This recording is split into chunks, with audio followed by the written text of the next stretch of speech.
السلام عليكم، معكم كويلي. إذا كنت أول مرة تشوف قناتي فأنا أنزل قصص واقعية ومواضيع مثيرة اهتمام، فإذا كنت تحب هذا النوع من الفيديوهات لا تنسى تضغط على زر السبسكرايب الموجود تحت الفيديو وتفعل زر التنبيهات. يلا نبدأ.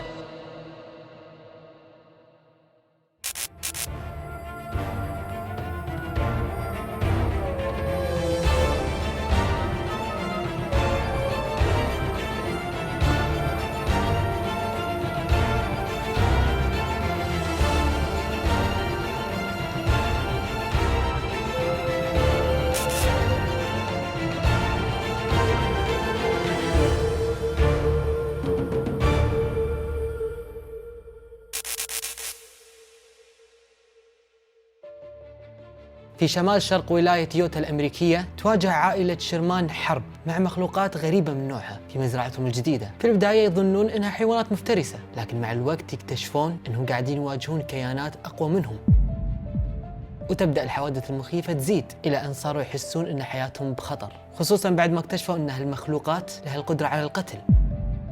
الشيء اللي واجهته عائلة شرمان مو بشري ولا حيوان، إنما شيء خارق للطبيعة. البعض يسمي هالمزرعة بأكثر مكان غامض في الكوكب، والبعض الآخر يعتبرها مجرد خدعة كبيرة، لكن اللي يميزها هو إنها جمعت الأطباء والعلماء مع بعض علشان يكتشفون الحقيقة، والنتائج كانت مذهلة. شنو الحوادث اللي صارت في هالمزرعة وشنو سرها؟ اليوم راح أسرد لكم الأحداث بحسب ما ذكرها صاحب المزرعة والشهود، وكالعادة أنتم لكم الخيار إذا تنضمون لفئة المصدقين أو المكذبين، وهم راح أطرح كذا نظرية في النهاية تقدرون تختارون الأقرب للمنطق. والحين خلونا نبدأ بقصتنا.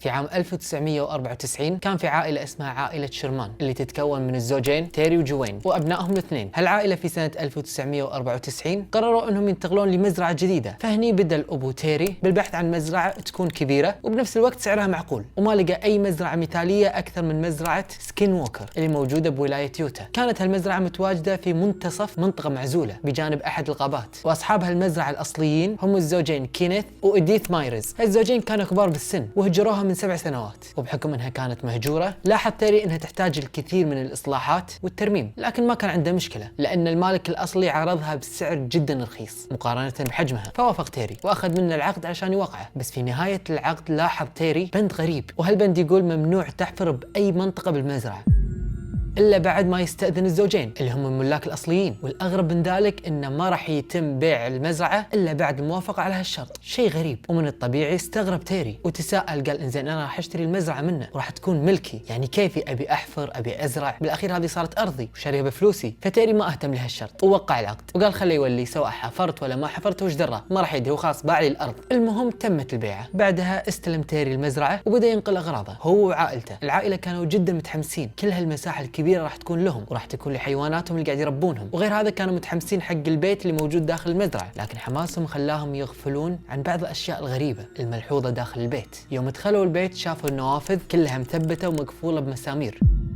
وكذلك الأبواب كانت مقفولة بسلاسل ضخمة، مو بس الأبواب الخارجية حتى الأبواب الداخلية، الأبواب اللي بين الغرف. فكان شيء غريب وما اهتموا له. وكذلك عرفوا من المالك السابق إنه كان عنده كلاب حراسة كبيرة يوم كان ساكن بالمزرعة. لو كنت مكان أحد أفراد العائلة راح تتساءل عن السبب، لكن العائلة خذاهم الحماس وما فكروا واجد. وظن تيري إن المالك السابق يمكن يكون كان عنده نوع من أنواع الوسواس والخوف على ممتلكاته بزيادة. المهم في اليوم اللي بدأوا فيه بنقل أقراضهم استعان تيري ببعض من أهله وأقاربه علشان يساعدونه، وأثناء ما كانوا واقفين جنب الشاحنة ينزلون الأغراض لاحظوا من بعيد هيئة ذيب كبير ضخم كان يمشي بين الأشجار ويتجه اتجاههم، لكن هالشيء ما خوفهم لأنهم متعودين على استخدام الأسلحة علشان يحمون الماشية من الحيوانات المفترسة، فشيء متعودين عليه ما راح يكون شيء مرعب بالنسبة لهم. المهم بدأوا يراقبون الذيب وهو يمشي بهدوء، فهني حسوا إنه مسالم حسب خبرتهم، إلى أن بدأ يتجه للمكان اللي فيه الحيوانات وهجم على واحدة من البقر اللي عندهم. هني بدأوا ينتبهون، فبسرعة رفع تيري سلاحه وبدأ يطلق طلقات متتالية، لكن اللي صار هو إن الذيب ما تأثر وكأن تيري قاعد يرمي عليه حصى مو رصاص. استغربوا بهاللحظة، انتبه تيري لحجم الذيب الضخم، الحجم أبدا مو طبيعي، فاستمر يرمي بس بدون فايدة، مو قاعد يتأثر. وفي النهاية تراجع الذيب ومشى بعيد عن المكان وبكل هدوء إلى أن اختفى بين أشجار الغابة، والكل كان يراقب الموقف بصدمة. لكن بعدها فجأة امتلأ المكان بريحة قوية تشبه ريحة المواد الكيميائية، وغالبا كان مصدرها الذيب اللي أبدا شكله ما كان طبيعي. المهم تيري وولده خذوا أسلحتهم وبدأوا يتتبعون الذيب عشان يتخلصون منه، لأن هذا أكيد راح يأذيهم. فبدأوا يتتبعون آثار أقدام أقدامه اللي كانت جدا واضحة، والغريب إنه ما كان في أي نقاط دم، رغم إن تيري لما كان قاعد يرمي عليه الرصاصات كانت تطقه بس ما في أي أثر دم. وهم يتتبعون آثار الأقدام فجأة توقفت آثار الأقدام بشكل مجهول. وقفوا بهالنقطة وقاعدين يتأملون المنظر، فما كان عندهم خيار إلا إنهم يرجعون ويتجاهلون اللي صار. على كل حال انتهى هذا النهار بسلام وما حد من افراد العائله تاذى، لكن في اليوم الثاني كانت الام جوين قاعده تتفقد الحيوانات وشافت هالذيب الضخم مره ثانيه كان قاعد يفتر حول المنطقه، وكان معاه حيوان ثاني يشبه الكلب، لكن هالمره بكل هدوء اتجهوا بعيد عن المكان واختفوا عن نظرها. وفي اليوم اللي بعده شافته مره ثالثه، بس هالمره كان مع قطيع من الذئاب. يعني الام حست بالرعب واتصلت بهيئه حمايه الغابات وطلبت منهم المساعده، لكن ردهم عليها كان جدا غريب. قالوا لها ببساطه لا تخافين، اللي شفتيهم مجرد كلاب أليفة، مستحيل يكونون ذئاب، لأن آخر مرة صادوا ذئاب بالمنطقة اللي انتم فيها كانت في العشرينات، يعني تقريبا قبل أكثر من 70 سنة. الأم سكرت الخط وهي مصدومة، لكن مع مرور الأيام بدأت تصير معاها مواقف مختلفة حستها إنها قاعد تعاني من مشكلة في ذاكرتها أو إن عقلها مشوش، وبدأت تحس إنه فعلا معاهم حق، وأنا شكلي قاعد أعاني من مشكلة صحية أو أوهام، يمكن اللي شفتهم فعلا كانوا كلاب أليفة لكن أي توهمني إنهم ذئابة. فلهالسبب ما قالت لزوجها عن الأشياء الغريبة اللي كانت تصير لها واللي راح نرجع لها بعدين. فقررت ان الاشياء الغريبه اللي قاعده تصير لها تكون سر بينها وبين نفسها، لكنها ما كانت تدري ان تيري زوجها هم كان يواجه اشياء مشابهه للاشياء اللي تصير لها. اذا الموضوع طلع من نطاق الاوهام واصبح واقع، لان مستحيل اثنين يتوهم لهم نفس الشيء. المهم في احد الايام كان تيري قاعد يحفر بالارض عشان يبني سور جديد، متجاهل اتفاقه مع المالك السابق، فكان قاعد يستخدم آلة حفر يدويه مثل اللي قاعد تشوفونه بالصوره. فبعد ما ثبت بعض الاعمده حس بتعب وقرر انه ياخذ استراحه، فترك الآلة عند اخر مكان حفر فيه ودخل البيت عشان يتغدى. بعدها طلع مرة ثانية علشان يكمل، وهني اكتشف ان الآلة مفقودة. فدخل تيري البيت وسأل زوجته وأولاده هل شفتوا آلة الحفر؟ كلهم قالوا لا، أصلا احنا ما طلعنا. فحطوا ببالكم انهم منطقة معزولة، يعني ما عندهم جيران ولا عندهم بشر حولهم، مزرعة صايرة بنص الغابة. المهم قعدوا يدورون على الآلة بكل مكان لكن ما لها أي أثر. فبعد مرور أسبوع كان تيري قاعد يتمشى بالمزرعة ولا يشوف آلة الحفر معلقة على أغصان شجرة. كانت هالشجرة بعيدة عن المكان اللي كان يحفر فيه أصلا. الآلة مثل ما تشوفون آلة ثقيلة وزنها حوالي 30 كيلو. منو اللي شالها وحطها فوق الشجرة؟ ما حد من أهل البيت يقدر يسوي هالشيء، آلة ثقيلة. المهم رجع تيري للبيت وهو يدري إنه ما في أي تفسير منطقي للشيء اللي صار. ولما قال لي زوجته عن هالشيء، هني الزوجة قررت إنها تقول له عن كل المواقف الغريبة اللي صارت لها، اللي كانت خاشتها عنه لأنها كانت تتوقع إنه أوهام. تقول الزوجة انها في اول اسبوع من انتقالهم لهالمزرعة كانت شارية اشياء من السوبر ماركت، وتقول لما وصلت البيت طلعت الاغراض من الكيس وحطيتهم على الطاولة. تقول بعدها رحت لغرفة ثانية ورجعت مرة ثانية لقيت الاغراض موجودة داخل كيس، رغم اني متاكده 100% اني انا طلعتهم من الكيس وحطيتهم على الطاوله. فتقول قعدت تقريبا ربع ساعه عشان استوعب اللي صار، هل انا طلعت الاغراض من الكيس ولا يتهيأ لي؟ وتكمل كلامها وتقول بنفس اليوم دخلت الحمام عشان اخذ شاور، فعلقت المنشفه بالحمام. فتقول بعد ما تسبحت وخلصت ادور المنشفه مو موجوده. تقول ما اعطيت الموضوع اهميه ورحت وخذيت غيرها. فتقول بعدها اكتشفت ان المنشفه اللي كنت معلقتها بالحمام موجوده داخل كبت على الجانب الثاني من البيت، شو وداها هناك ما ادري. فتقول هني صرت اسال نفسي هل انا اعاني من مشكله صحيه؟ هل فقدت عقلي؟ صايره انسى والخبط واجد. بعد ما قالت الزوجه هالمواقف بدا الخوف يدخل بين افراد العائله، وصاروا يحسون ان صدق في شيء غريب بهالمكان، هم معزولين ومن الصعب احد يجيهم، فمن المسؤول عن هالاشياء؟ مرت الايام وفي احد الليالي كان تيري وولده يتفقدون الابقار قبل لا ينامون، وبين الظلام الدامس شافوا من بعيد اضواء تشبه الانوار الاماميه لشاحنه او سياره. بدت الاضواء تقرب منهم، فهني انتبه تيري على شيء غريب، رغم انها قربت منهم بس ما يسمع صوت محركات سياره، ما قاعد تصدر اي صوت. فظلت الانوار تقرب الى ان تعدت السياج. هني اتجه تيري تجاهها عشان يشوف منو هذا الشخص اللي يقتحم مزرعته، يمكن يكون سائح مضيع او شخص بيسرق. فاقترب تيري من هذا الضوء، وفي هاللحظه بدت الاضواء ترجع وبشكل غامض ارتفعت للسماء وصارت تتبعد اكثر واكثر الى ان اختفت تماما. الأغرب من هذا أن لما راح يتفقد السياج لقاه سليم، ما تكسر ولا صار له شيء. تيري صار يشوف هالأضواء الغريبة أكثر من مرة، ولا مرة قدر يصيد مصدرها. والأحداث بدأت تصير أسوأ في ذاك اليوم اللي اكتشف فيه اختفاء أحد أبقاره. في هذا اليوم طلع تيري علشان يبحث عن البقرة المفقودة، وكان في مكان واحد الحدس بداخله يوجه له، وهو هذاك المكان اللي شاف فيه الذيب الكبير. وبالفعل لما راح تيري لهذا المكان داخل الغابة بدأ يشوف آثار أقدام البقرة وقاعد يتتبعها إلى أن اختفت الآثار فجأة في نفس المكان اللي اختفت فيه آثار الذيب. يقول تيري إن البقرة كأنها وصلت هني وطارت للسماء أو انشقت الأرض وبلعتها. ما كان طبيعي اختفاء آثارها اللي كانت حيل واضحة على طول الطريق. المهم على مدار الشتاء تكررت الحادثة أكثر من 4 مرات. البقر يهربون ويختفون بشكل غامض، وتيري رغم محاولاته الكثيرة في مراقبة الأبقار إلا أنه فشل إنه يحميهم أو حتى يعرف السبب اللي يخلي الأبقار تنحاش. المهم في ربيع سنة 1995 صارت الأمور سيئة حيل. الحين العائلة مو بس صاروا يفقدون الأبقار، الحين صارت الأبقار ترجع مرة ثانية في مواقع عشوائية وبصورة غريبة ومخيفة. في أحد الأيام شاف ولد تيري بقرة كانت غرقانة ببركة قريبة من البيت، فراح كلم أبوه علشان يجي ينقذها. فبسرعة جاء تيري مسرع وهو مو مستوعب شلون بقرة تغرق ببركة صغيرة، لكن بمجرد أنه وصل المكان عرف الإجابة لسؤاله. كانت البقرة بالأصح مقتولة مو غرقانة، وتم رميها داخل هالبركة. فراح تيري طلع البقرة من البركة اللي كانت أحشائها كلها مفقودة وما في ولا قطرة دم حولها. غير هذا وكأن اللي صار معاها عملية جراحية دقيقة جدا، وتم أخذ أعضائها عمد، مو حيوان مفترس أكلها أبدا، عملية جراحية لطبيب ماهر بعد. وبشكل متسلسل بدأوا يطلعون المزيد من الأبقار اللي كانت مفقودة لكن بنفس الحالة، ميتين كأنه مسوي لهم عملية جراحية والأعضاء مفقودة. ما كان هذا أسوأ شيء، لأن بعدها صاروا أفراد العائلة في الليل وبحسب كلامهم يشوفون كيانات غريبة تدور حول البيت. وصفوا هالمخلوقات بأنها مخلوقات تشبه البشر بس ما لهم ملامح، ومن الخوف كانوا بس ينزلون الستاير علشان ما يشوفونهم. لكن يقولون كنا نسمعهم وهم يطقون الباب والشبابيك، ويقولون أحيانا نسمعهم يتمتمون بلغة غير مفهومة. الحياة صارت صعبة من كل النواحي، الأولاد ما صاروا يروحون مدارسهم بسبب أنهم ما ينامون الليل من الخوف، لدرجة أن صار مستواهم الدراسي سيء. تيري وزوجته يعيشون بقلق مستمر وخوفهم على أولادهم وممتلكاتهم ومو قادرين يسوون شيء. المهم في يوم من الأيام صار هالحدث الكبير اللي أرعب تيري وخلاه يفقد أعصابه.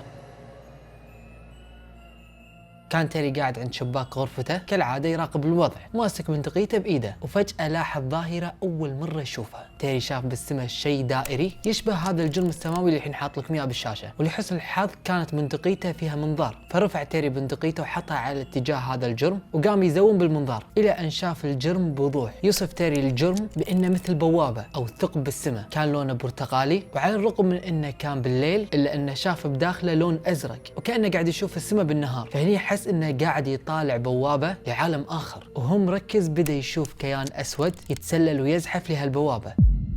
وكان هالمخلوق يشبه المخلوقات اللي كانوا يشوفونهم بالليل اللي كانت تدور حول البيت. المهم قاعد يراقب تيري هالمخلوق وهو يطلع من البوابة ويدخل مزرعته، وبعدها تسكرت البوابة واختفت تماما. نقدر نقول ان هذه كانت أسوأ ليلة لتيري، وخلال الليالي اللي بعدها صار يشوف المزيد من البوابات او الأجرام السماوية الزرقاء. وزوجته واولاده هم بعد شهدوا انهم شافوهم، وكلهم اجمعوا انها من بين كل الظواهر اللي صارت معاهم كانت هذه الاكثر رعب بالنسبة لهم. حاليا تتعرض مزرعتهم لاقتحام من كيانات مجهولة، الأسلحة والرصاص ما تأثر فيهم. يوميا يشوفونهم يدورون حول البيت ويصدرون أصوات غريبة ويقتلون الأبقار ويتركون جلدها وروسها بدون هدف واضح. كانت الأجرام السماوية بحسب وصف تيري لما تقرب منهم يحسون بشعور جدا قوي بالقلق وما يقدرون يواجهونه بنفسهم. وفي أحد الليالي كان تيري قاعد جنب كلاب الثلاث، وفجأة طلع الجرم هذا بالسماء وبدأ يقرب منهم ببطء، فبدت الكلاب تنبح بصوت عالي. وهني قرر تيري انه يترك الكلاب تهاجمهم لعله عسى يقدرون يخوفونهم. وبالفعل ركضت الكلاب اتجاه الجرم، وبدأ الجرم يرجع لورا إلى أن اختفى بين أشجار الغابة. وأخيرا حس تيري إنه انتصر على هالأشياء الغريبة، ولكن ما مدى يفرح بانتصاره إلا وفجأة سمع صراخ الكلاب ومو قادر يشوفهم. وفي الواقع ما قدر تيري إنه يروح يشوفهم من الخوف أكيد، فركض ودخل البيت وسكر كل الأبواب والنوافذ وانتظر لين يطلع الصبح. ففي اليوم التالي استوعب تيري إن الكلاب ما رجعت، فخذوا ولده معاه وراحوا باتجاه الغابة. فلما وصلوا للمكان شافوا 3 أكوام رماد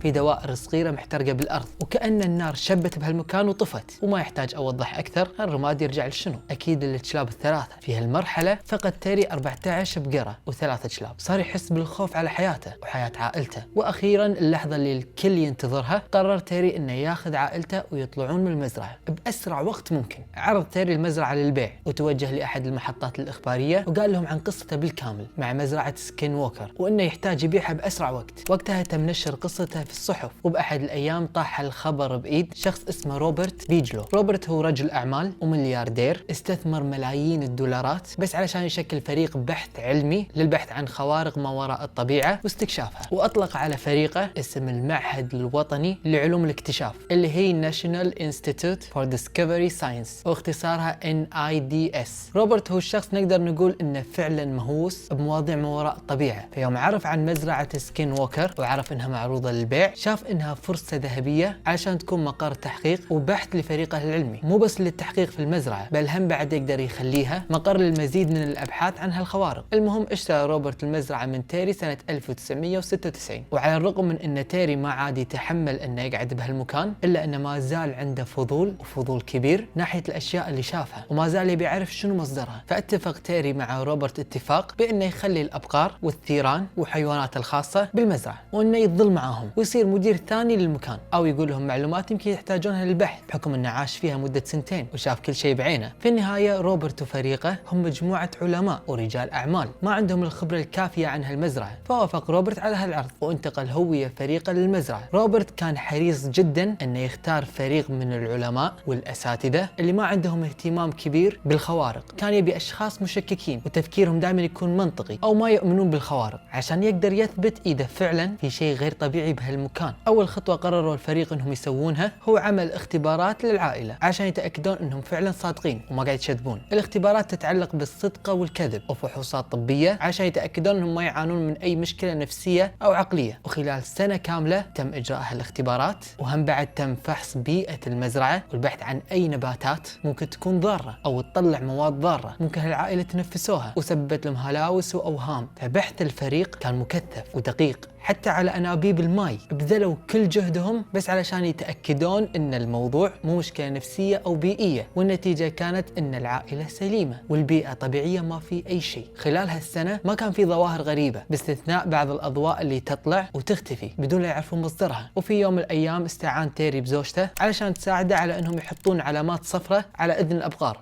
وكان معاهم كلبهم. بدوا يحطون العلامات واستمروا حوالي 40 دقيقة، فما كانوا مركزين على كل المكان اللي حولهم، يعني بس كانوا مركزين على البقرة اللي يمسكونها ويحطون فيها هذه العلامة. وفجأة الكلب بدأ يتصرف بغرابة ويطالع بمكان معين. توجهوا الزوجين لهالمكان وانصدموا يوم شافوا أول بقرة حطوا فيها العلامة اللي هي من حوالي 40 دقيقة وهي مشرحة جراحيا وما بقى منها غير راسها ورجولها، بالضبط نفس الشيء اللي كان يصير من قبل، بس هالمرة صار وهم قريبين منها حيل بس ما لاحظوا هالشيء. فبسرعة اتصلوا بالفريق وطلبوا منهم يحضرون. فلما وصلوا الفريق كان معاهم طبيب بيطري. وقف الدكتور قدام هالمنظر مذهول لأن الجروح اللي موجودة على البقرة كانت حيل دقيقة، وكأنه في دكتور جراح هو اللي سواها بغرفة عمليات، مو اي شخص عادي ابدا. واللي استغرب منه اكثر هو عدم وجود دم حولها. شلون؟ هني الفريق خذوا كلاب الحراسه وانتشروا في انحاء المزرعه يبحثون عن الشخص المسؤول عن هالعمليه. وقتها صاروا الكلاب كلها تميل وتتجه ناحيه مكان واحد واللي هو خط الاشجار اللي بالغابه. فمشوا افراد الفريق اتجاه هالمكان وفجاه وقفوا كلهم وشافوا الذيب الضخم وهو واقف يطالع فيهم من وراء الاشجار. فطلع تيري بندقيته وبدا يرمي عليه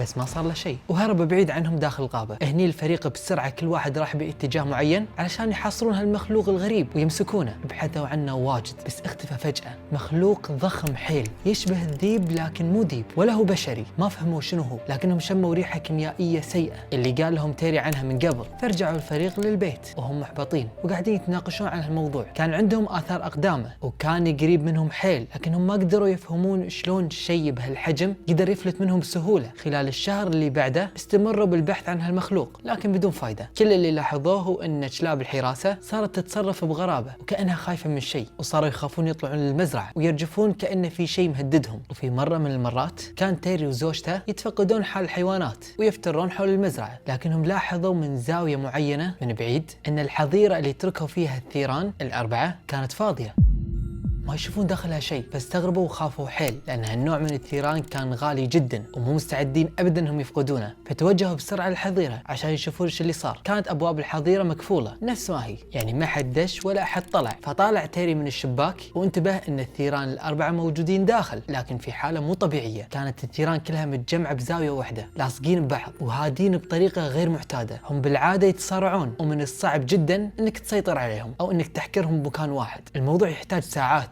عشان بس تجمعهم وتدخلهم الحظيرة. هالمرة كلهم متجمعين بزاوية واحدة، فكانوا يطالعون بخوف وكأنهم منومين مغناطيسيا. بس بنفس الوقت تيري مو شايف اي شخص معاهم داخل الحظيرة، فخايفين من شنو. تيري بدا يصرخ لزوجته ويقول لها انهم موجودين، وهني فجأة تحركوا الثيران وبدا يتصارعون ورجعوا على شكلهم الطبيعي. كالعادة تيري ما لقى اي اجابة على اسئلته، واستدعى الفريق وقال لهم عن الشيء اللي شافه. فهني الفريق بعد ما جو لاحظوا ان قضبان الحظيرة كان جزء منها ممغنط بدرجة عالية، وبدأوا يسوون ابحاثهم عن المجالات المغناطيسية اللي موجودة في المزرعة. فطلعوا اثنين من الباحثين ومعاهم بوصلة للكشف عن الحقول المغناطيسية. فجأة صاروا يشمون ريحة قوية نفس اللي كانت تطلع من الذيب، وهني بدأوا يحسون بالخوف، وبدت البوصلة تتحرك اتجاه الريحة، واستمرت لدقائق إلى أن اختفت الريحة تدريجيا ورجعت البوصلة لطبيعتها. شنو الربط بين هالشيئين؟ ما ندري، ولا حتى الفريق يدري. بس الفريق هني بدأوا يربطون الخيوط، كل اللي يصير بهالمكان مترابط. اختفاء الحيوانات والحوادث الغريبة كلها مترابطة بوجود هالمخلوق الغريب. بس شنو هالمخلوق؟ هذا هو السؤال الأهم.